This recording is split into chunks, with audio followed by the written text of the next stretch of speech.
सुप्रभातम बच्चों, मैं अंजलि तिवारी सरस्वती क्लासेस की ऑनलाइन कक्षा में आप सभी का बहुत बहुत स्वागत एवं अभिनंदन करती हूँ। बच्चों, आज की इस वीडियो में मैं अस्थाई भाव के विषय में आप सभी को बताऊंगी।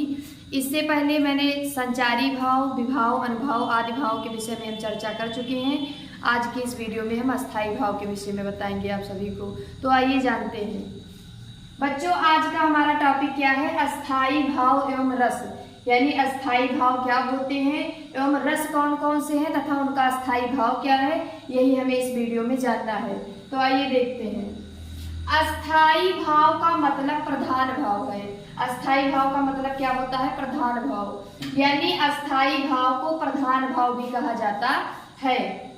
अगला है, अस्थाई भाव मानव मन में बीज रूप में चिरकाल तक अचंचल होकर निवास करते हैं। ये संस्कार या भावना के द्योतक है।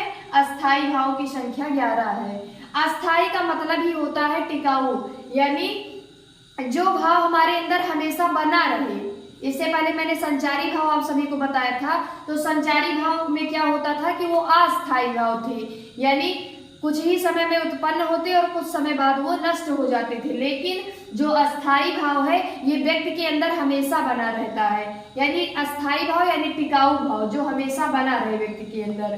तो अस्थाई भाव मानव मन में बीज रूप में चिरकाल तक, यानी बहुत लंबे समय तक अचंचल यानी चंचल रहित होकर निवास करते हैं। ये संस्कार या भावना के द्योतक है। अस्थाई भाव की संख्या कितनी होती है? 11। ये मेन है। अस्थाई भाव की संख्या कितनी होती है? 11। अगर मूल संख्या पूछी जाए तो मूल संख्या 9 होती है, और अगर वैसे पूछा जाए कि अस्थाई भाव कितने होते हैं तो आपको बताना है 11। आगे है, अस्थाई भाव की परिपक्व अवस्था को ही रस कहते हैं। यानी अस्थाई भाव ही है जो विभाव, अनुभाव तथा संचारी भाव से संयोग करने पर जब अस्थाई भाव पुष्ट होता है तो रस की निष्पत्ति होती है। यानी अस्थाई भाव की परिपक्व अवस्था को ही क्या कहा जाता है? रस कहा जाता है। अगला है, अस्थाई भाव को संचारी भाव का मित्र कहते हैं। किस भाव को संचारी भाव का मित्र कहते हैं? तो अस्थाई भाव को संचारी भाव का मित्र कहते हैं। आगे है, भरत मुनि के नाट्य शास्त्र। नाट्य शास्त्र किसकी रचना है? आचार्य भरत मुनि की रचना है।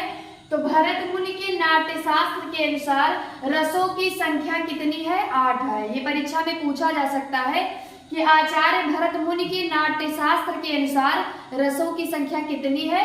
तो आपको 8 जहां लिखा हो, 8 जहां लिखा हो वही वाला ऑप्शन आपको करेक्ट करना है। तो यानी भरत मुनि के नाट्य शास्त्र के अनुसार रसों की संख्या 8 है। क्योंकि भरत मुनि शांत रस को रस नहीं मानते हैं। क्योंकि जो भरत मुनि है, वैसे तो मूल रस 9 है, लेकिन जो भरत मुनि है वो शांत रस को रस नहीं मानते हैं, तो इसलिए 8 रस उन्होंने माना है। अगला है, आचार्य बावन ने अस्थाई भाव को रस की आत्मा कहा है। यानी किस कवि ने अस्थाई भाव को रस की आत्मा कहा है? तो आचार्य बावन ने। ये परीक्षा की दृष्टि से मेन है, यानी आचार्य बावन ने अस्थाई भाव को रस की आत्मा कहा है। आगे है, मतिराम ने संयोग श्रृंगार को। श्रृंगार रस 2 प्रकार के होते हैं, अभी मैंने इसकी चर्चा नहीं की है।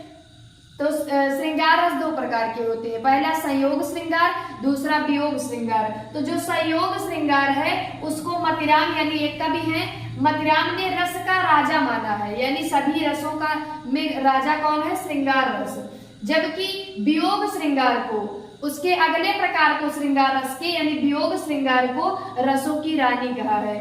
तो यानी मतिराम ने संयोग श्रृंगार को रस का राजा तथा वियोग श्रृंगार को रसों की रानी कहा है। यानी किसने कहा है? तो मतिराम ने कहा है। किसे कहा है? संयोग श्रृंगार को रस का राजा, जबकि वियोग श्रृंगार को रसों की रानी।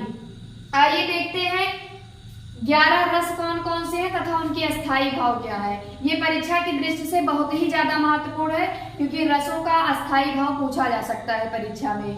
तो इसे आप अपनी नोटबुक में नोट कर लीजिएगा। पहला है श्रृंगार रस।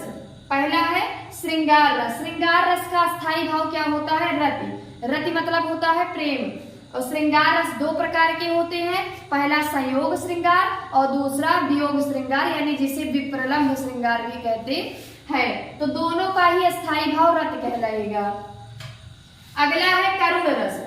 पहला है श्रृंगार रस, दूसरा है करुण, तीसरा है वीर, चौथा है हास्य, पांचवा है रौद्र, छठवां है बीभत्स, सातवां है भयानक, आठवां है अद्भुत, नौवां है शांत, 10वां है वात्सल्य और 11वां है भक्ति।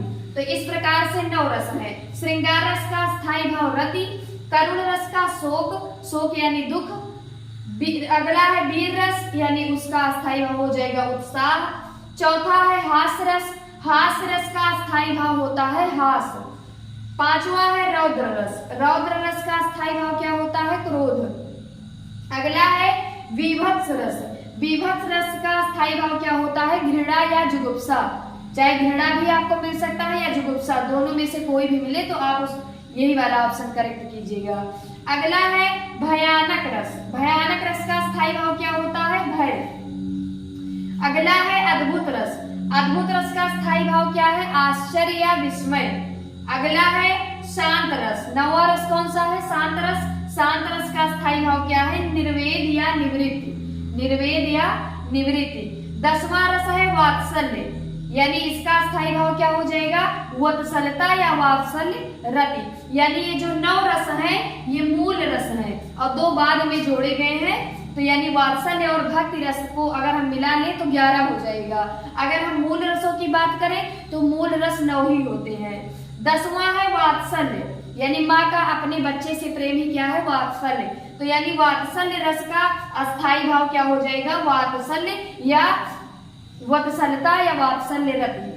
अगला है 11वां भक्ति रस, भक्ति रस का स्थायी भाव हो जाएगा भगवत विषयक रत या अनुराग। तो बच्चों आशा करते हैं आपको ये वीडियो पसंद आई होगी। कल फिर चर्चा करेंगे अगली वीडियो में श्रृंगार रस के बारे में। तब तक के लिए धन्यवाद।